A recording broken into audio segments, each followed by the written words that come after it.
saya Kristianus Noperi, semester 3 kelas pagi. Saya akan menjawab soal ekonomi bisnis dari Pak Adi. Mengapa penting bagi kita untuk mempelajari berbagai macam komunikasi dalam kehidupan sehari-hari? Karena situasi menuntut gaya komunikasi yang berbeda. Dengan memahami berbagai jenis komunikasi, kita bisa lebih efektif dalam menyampaikan pesan, menghindari kesalahpahaman, dan meningkatkan hubungan dengan orang lain. 2. Apa yang membedakan komunikasi interpersonal dari komunikasi massa? Komunikasi internasional terjadi antara dua orang atau dalam kelompok kecil dengan interaksi langsung, sementara komunikasi massa melibatkan pengiriman pesan ke audien yang lebih luas, biasanya melalui media seperti televisi atau internet. Yang ketiga, bagaimana teori komunikasi reflektif membantu kita dalam memahami diri sendiri dan orang lain? Teori ini mendorong introspeksi dan memungkinkan kita memahami perasaan sama reaksi kita sendiri, sehingga kita lebih empati dan bijak dalam merespon perasaan atau sudut pandang orang lain. Yang keempat, mengapa sebuah pesan dapat ditafsirkan berbeda oleh orang lain yang berbeda? Faktor seperti latar belakang budaya, pengalaman pribadi, dan situasi emosional setiap individu memengaruhi introspeksi pesan. Pengalaman, konteks, dan karakter penerima penting untuk menghindari salah tafsir. Yang kelima, bagaimana komunikasi nonverbal dapat memengaruhi makna pesan yang kita sampaikan?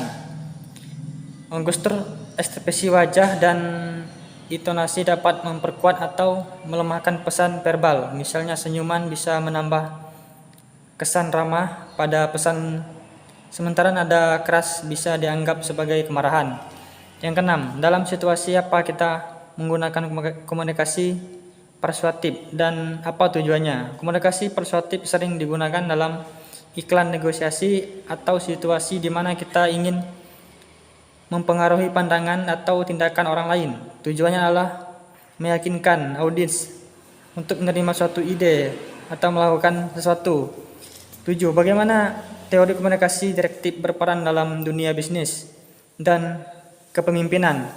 Komunikasi direktif membantu pemimpin memberikan instruksi yang jelas, yang penting untuk memastikan bawahan memahami tugas mereka dan mencapai tujuan organisasi. Yang ke-8, mengapa penting bagi seorang pemimpin untuk memahami komunikasi sportif di tempat kerja?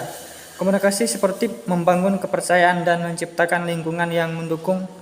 Pemimpin yang sportif menunjukkan bahwa mereka peduli terhadap kesejahteraan bahwa yang dapat meningkatkan motivasi dan produktivitas.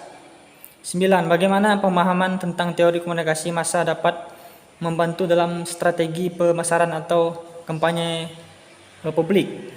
Teori ini membantu memahami bagaimana pesan diterima oleh audiens yang luas, sehingga strategi pemasaran bisa dirancang untuk menjangkau target audiens secara efektif dan pesan yang tepat pada saluran yang sesuai. Yang 10. Bagaimana teori komunikasi interpersonal dapat membantu memperbaiki hubungan pribadi kita dengan orang lain? Dengan memahami komunikasi interpersonal, kita bisa lebih sadar atau cara kita berinteraksi, belajar mengucapkan, berempati, dan menyesuaikan cara berkomunikasi dengan pasangan atau teman sehingga hubungan menjadi lebih harmonis. Jadi itulah jawaban saya. Sekian dan terima kasih.